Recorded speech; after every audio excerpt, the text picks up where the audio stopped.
وینې د تاریخ سم دغه موږ هر هغه تاریخ چې د قرآن مخالف هغه تاریخ نه منو. بس چې قرآن وایي رضی الله عنهم تاریخ وایي دا رقم خاين ولو دا تاریخ پر مخ مر ورځو.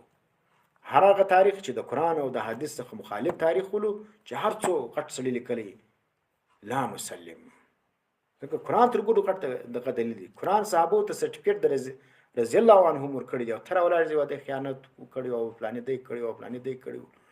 نو تاریخ چې کوم دی هغه موږ غرضو مترکوي ویني په مقابل د چا کې د قرآن کې. دا زنه وایم دا علامه دغه فرمای قاضي اعظم فرمای هغه فرمای والازراب عن اخبار المؤرخين وای مخبره دغه مورخینو د خبرو څخه وجهله المؤرخين هغه جاهلان مؤرخین هغه مورخین چې د صحابو بدی بیان کړي په تاریخ کې هغه ته جاهلان قاضي اعظم وای وزلال الشیعه او دا رقم د شیعاګانو چې کوم گمراهی ده